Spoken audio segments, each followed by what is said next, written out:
Recently Sri Lanka के अंदर हुए प्रेसिडेंशियल इलेक्शन और उन इलेक्शन के बाद श्रीलंका के अंदर एक ऐसे प्रेसिडेंट बने हैं जो एंटी इंडिया हैं बट प्रो चाइना है।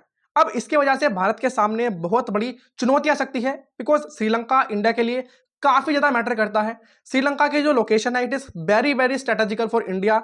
अगर श्रीलंका के अंदर प्रो चाइना गवर्नमेंट आ जाती है तो इसके वजह से इंडिया की नेशनल सिक्योरिटी खतरे में आ सकती है। बिकॉज ऑफ दिस आज के वीडियो में हम डिटेल में समझेंगे कि श्रीलंका के जो नए प्रेसिडेंट बने हैं वो इंडिया के सामने क्या बड़ी और नई चुनौतियां खड़ी कर सकते हैं।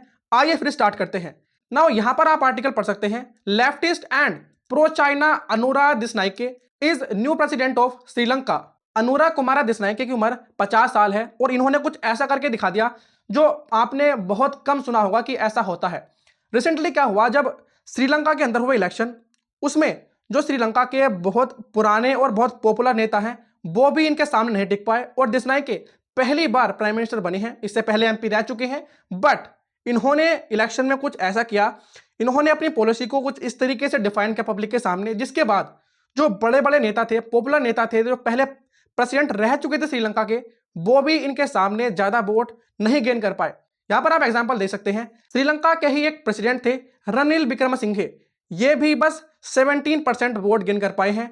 यहां पर आप दूसरा नाम देखो, नमल राजपक्से, ये फॉर्मर प्रेसिडेंट महिंदा राजपक्सा के एक बेटे हैं और इन्होंने जस्ट 3% वोट गेन कर पाए। बट दिसनाइके ने हिस्ट्री क्रिएट कर दी श्रीलंका के प्रेसिडेंट बनके। देखो ये कहा जाता है कि दिसनाइके एक मार्क्सिस्ट मेंबर हैं। इनकी जो पार्टी है जनता विमुक्ति पेरामुना, ये एक ऐसी पार्टी है जो लेफ्टिस्ट विचारधारा की है।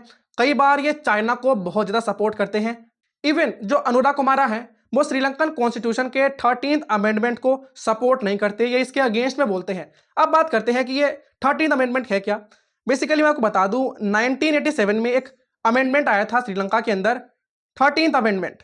इसके अंदर क्या हुआ, श्रीलंका की जो प्रोविंशियल काउंसिल है उनको क्रिएट किया गया, साथ ही साथ सिन्हाला और तमिल को श्रीलंका की ऑफिशियल लैंग्वेज बनाया गया और जो इंग्लिश है it was a link language. अब ये श्रीलंकन कॉन्स्टिट्यूशन में जो 13th अमेंडमेंट हुआ ये हुआ इंडो श्रीलंकन अकॉर्ड 1987 में। आपको पता होगा 1983 के आसपास श्रीलंका के अंदर स्टार्ट हुआ था सिविल वॉर। उसके बाद श्रीलंका की कंडीशन बहुत बुरी थी, जो तमिल्स थे श्रीलंका के अंदर रहते हैं उनके बीच में और जो श्रीलंका के खुद के इथनिक लोग थे उनके बीच में डिस्प्यूट हुए, एक सिविल वॉर स्टार्ट हो गया, बहुत बुरी कंडीशन हो गई। उस टाइम पर इंडिया के जो प्राइम मिनिस्टर थे राजीव गांधी और उस टाइम पर श्रीलंका के जो प्रेसिडेंट थे उनके बीच में अकॉर्ड साइन हुआ कि अब क्या करेंगे कि श्रीलंका के अंदर सिन्हाला और तमिल दोनों को ही ऑफिशियल लैंग्वेज बना देंगे और इंग्लिश एक लिंक लैंग्वेज होगी। बट जो श्रीलंका के अभी नए प्रेसिडेंट बने हैं अनुरा कुमारा, वो इस चीज को सपोर्ट नहीं करते। इनफैक्ट मैं आपको यही बता दूं, अनुरा कुमारा जिस पार्टी से बिलोंग करते हैं उस पार्टी का नाम है जेबीपी। जेबीपी का मतलब होता है जनता विमुक्ति पेरामुना। अब ये एक ऐसी पार्टी है जो हमेशा ही इंडिया के अगेंस्ट रही है, that means it is anti India party and this party is pro China. इस पार्टी के जो फाउंडिंग लीडर थे रोहाना विजयवीरा, ये इंडिया को कहते हैं 1980 की ये बात है, इंडिया को बोलते हैं कि इंडिया इज एक्सपेंडिंग, इंडिया इस तरीके से एक्सपेंशन कर रहा है ना। यही बात नहीं है, ये साथ साथ ये भी कहते हैं कि India is the biggest enemy of Sri Lankan interest. और एक इंटरेस्टिंग बात सुनो, अनुरा कुमारा ने उस हर एक इन्वेस्टिगेशन का पोजीशन किया है जो की जा रही थी सिविल वॉर को लेकर, जो एलिजेडली वॉर क्राइम किए गए थे सिविल वॉर के दौरान, जो liberation tigers of Tamil Ilam और श्रीलंका के फोर्सेस के बीच में हुई थी ना। अब मैं आपको एक बात और बताता हूं, ये आर्टिकल है 16 सितंबर 2024 का और आज है 24 सितंबर, यानी इस आर्टिकल को छपे हुए 8 दिन हो चुके हैं। इस आर्टिकल में क्या लिखा है, जो अनुरा कुमारा हैं उन्होंने अडानी पावर की यानी अडानी विंड पावर प्रोजेक्ट जो श्रीलंका के अंदर चल रहे थे उनको बंद करने की बात करते हैं। ये कहते हैं अगर मैं पावर में आ गया तो अडानी के जो भी प्रोजेक्ट चल रहे हैं विंड पावर को लेकर ये उसको स्क्रैप कर देंगे अगर ये पावर में आते हैं तो। और फाइनली ये पावर में आ गए हैं तो मोस्ट प्रोबेबली ये कुछ ऐसा करेंगे जिसकी वजह से Adani wind power project Sri Lanka के अंदर बंद किए जा सकते हैं। ये बात फरवरी की है जब अनुरा कुमारा इंडिया आते हैं एक विजिट पर। बेसिकली इनको इंडिया के द्वारा ही इनवाइट किया जाता है, जिसके बाद ये इंडिया आते हैं। उस दौरान ये बहुत बड़ी बातें करते हैं कि हाँ हम इंडिया के साथ अपने रिलेशन को नॉर्मल करके रखेंगे। बट दूसरी तरफ इनका जो एजेंडा है, जिस तरीके से बात करते हैं पॉलिटिकली अपने कंट्री में, हिस्टोरिकली जो इनकी स्पीच देखी गई है उनमें ये एक प्रो चाइना लीडर की तरह बिहेव करते हैं। बट जब इंडिया में आए तो ये कहते हैं कि हम इंडिया के साथ कोऑपरेट करेंगे, इंडिया के साथ हम अपने कोर्डियल रिलेशन को चाहते हैं।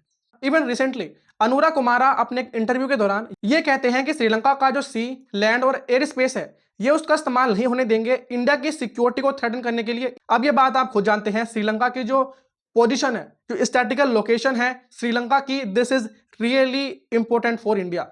चाहे वो ट्रेड की बात हो या इवन इंडिया को सिक्योरिटी प्रोवाइड करने में in Indian ocean, Sri Lanka is very much important. और अनुराग कुमारा ये भी कहते हैं कि देखो, इंडिया ने श्रीलंका की बहुत ज्यादा हेल्प की है। एक ऐसा टाइम था जब श्रीलंका के अंदर इकोनॉमिक क्राइसिस चल रहे थे, खाने के लिए खाना नहीं था, और उस टाइम पर हमें पैसे की जरूरत थी, खाने की जरूरत थी, तो वो किसी और ने नहीं, इंडिया ने प्रोवाइड किया। इंडिया की जो सपोर्ट थी श्रीलंका को, उसको हम कभी भूल नहीं सकते। इसलिए हम हमेशा अपना जो लैंड, सी और एयर स्पेस है, कभी इस्तेमाल नहीं होने देंगे अगेंस्ट इंडिया। अगर आप किसी कॉम्पिटिटिव एग्जाम की तैयारी कर रहे हैं जिसके अंदर करंट अफेयर आता है, तो ये बात तो आप सभी जानते हैं कि करंट अफेयर का पोर्शन काफ़ी ब्रॉड होता है, सिलेबस काफ़ी लंबा होता है, काफ़ी बड़ा होता है। और अगर आप न्यूज़पेपर पढ़ रहे हैं, आर्टिकल पढ़ रहे हैं इन करंट अफेयर को स्ट्रॉन्ग करने के लिए, अपने करंट अफेयर को प्रिपेयर करने के लिए, तो मैं आपसे कहूँगा ये एक बहुत ही बेकार ऑप्शन है। अगर आप चाहते हैं कि आप अपने करंट अफेयर पोर्शन को स्ट्रॉन्ग करें, उसके लिए आपके पास एक अल्टरनेटिव भी है। आप हमारे चैनल यानी स्टडी टू पीक पर विजिट कर सकते हैं। रोज सुबह 5 बजे आपको डेली करंट अफेयर क्लासेस कराई जाती हैं, जिसमें जो मोस्ट इंपॉर्टेंट करंट अफेयर होते हैं वही उसमें इंक्लूड करे जाते हैं, और इनमें से बहुत सारे क्वेश्चन आपके एग्जाम में फंसते हैं। अगर आप किसी भी एग्जाम की तैयारी कर रहे हैं तो आपके लिए ये बहुत ही इंपॉर्टेंट होने वाला है, बिकॉज ये बात आप भी जानते हैं, अगर आप सभी न्यूज़पेपर को पढ़ेंगे, सभी आर्टिकल्स को पढ़ेंगे, तो मोस्ट प्रोबेबली आप उन क्वेश्चन को सिलेक्ट करेंगे जो आपके एग्जाम के लिए इंपॉर्टेंट नहीं है। अगर आप उनके पीछे अपना टाइम वेस्ट करते हैं तो आपका टाइम तो बेकार होगा, मगर साथ ही साथ मैं आपको बता दूं, आपका एग्जाम में जो क्वेश्चन फंसने के चांसेस थे वो भी कम हो जाएंगे। इसलिए मैं आपको रिकमेंड कर रहा हूं कि आप हमारे चैनल पर आ सकते हैं। रोज सुबह 5 बजे आपको डेली करंट अफेयर क्लास मिलती है, जिसमें most important current affair include किए जाते हैं। अगर आपको पिछली वीडियोज देखनी है जो आपसे छूट गई हैं, उनका लिंक आपको डिस्क्रिप्शन में मिल जाएगा, यानी मैं आपको प्लेलिस्ट का लिंक नीचे दे दूंगा, आप वहां पर जाकर भी उन वीडियोस को देख सकते हैं। अब आप ये बोल सकते हैं कि अनुराग कुमारा तो एक प्रो चाइना लीडर है, तो इनका क्या भरोसा कर सकते हैं हम कि ये ऐसा करने देंगे, नहीं करने देंगे?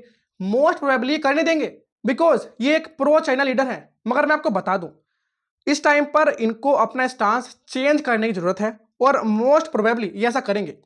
भले ही अनुराग कुमार एक एंटी इंडिया स्टैंड लेते हों और चाइना की तरफ ज्यादा झुकाव रखते हों, but at this point of time जिन चीजों की वजह से ये आज श्रीलंका के प्रेसिडेंट बने हैं, उसके पीछे कारण है इकोनॉमिक क्राइसिस। पिछले जितने प्रेसिडेंट रहे हैं श्रीलंका के, वो श्रीलंका के अंदर इकोनॉमिक क्राइसिस को ठीक नहीं कर पाए। इसी के वजह से जो श्रीलंका के लोग हैं उन्होंने इनको चूज किया कि चलो एक चांस इनको भी देते हैं, अगर ये कर पाते हैं तो अच्छी बात है, वरना कोई और आ जाएगा। इसलिए इनकी ये मजबूरी है कि इंडिया के साथ अपने रिलेशन को मेंटेन करें, क्योंकि विदाउट इंडिया श्रीलंका ग्रो नहीं कर सकता इकोनॉमिकली। ये बात आपको माननी होगी, क्योंकि जिस सिचुएशन से आज श्रीलंका गुजर रहा है उसमें इंडिया श्रीलंका की बहुत ज्यादा हेल्प कर सकता है। और श्रीलंका के लिए ये इंपॉर्टेंट भी है कि श्रीलंका इन ग्लोबल प्लेयर्स के साथ अपने रिलेशन को कोडियल रखे, जैसे कि इंडिया। और उसका सबसे अच्छा एग्जांपल है मालदीव्स। इसी साल 2024 में आपको पता होगा इंडिया और मालदीव्स के बीच में कंट्रोवर्सी हुई, उसके बाद दोनों कंट्रीज के रिलेशन काफी स्ट्रेन हो गए। बट फाइनली हुआ क्या, इंडिया और मालदीव्स के बीच में धीरे धीरे से रिलेशन स्ट्रॉन्ग होने लगे। हाँ, मैं कहूंगा कि उतने स्ट्रॉन्ग नहीं हो सकते, बिकॉज स्टिल जो मालदीव के प्रेसिडेंट हैं मोहम्मद बिजू, वो प्रो चाइना लीडर हैं और वो रहेंगे। मगर इस टाइम पर वो इंडिया और चाइना के साथ अपने रिलेशन को बैलेंस करके चलेंगे, बिकॉज अगर वो ऐसा नहीं करेंगे तो उनको टाइम टू टाइम बहुत ज्यादा नुकसान उठाना पड़ेगा। और मालदीव का केस देखकर श्रीलंका के जो नए प्रेसिडेंट हैं वो भी इस बात को समझ गए होंगे कि हाँ, India is really important for Sri Lanka.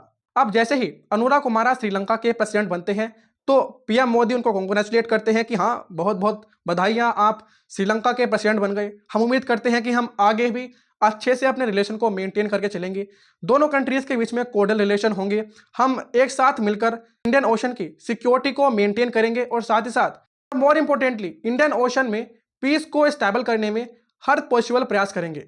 Now अब मैं आपको वो बताता हूं जो मुझे लगता है श्रीलंका के जो नए प्रेसिडेंट बने हैं अनुराग कुमारा, ये इंडिया के साथ अपने रिलेशन को डिस्ट्रॉय नहीं करेंगे किसी भी कीमत पर। भले ही ये चाइना की तरफ ज्यादा इंक्लाइन रहे, मगर इंडिया के साथ ये अपने रिलेशन को बेकार नहीं कर सकते। ये बैलेंस करने की कोशिश करेंगे, मगर तब भी as he is a pro China leader तो ये चाइना की तरफ ज्यादा रहेंगे, बट इंडिया के साथ भी इनको रिलेशन मेंटेन करके चलना होगा। आई होप आपको आज का वीडियो पसंद आया होगा, और अगर अभी तक आप इस वीडियो को देख रहे हैं दैट मीन्स आपको इस वीडियो में कोई ना कोई बात तो अच्छी लगी होगी। तो मैं आपसे एक्सपेक्ट करता हूं कि आप भी अपना ओपिनियन कमेंट सेक्शन में दें।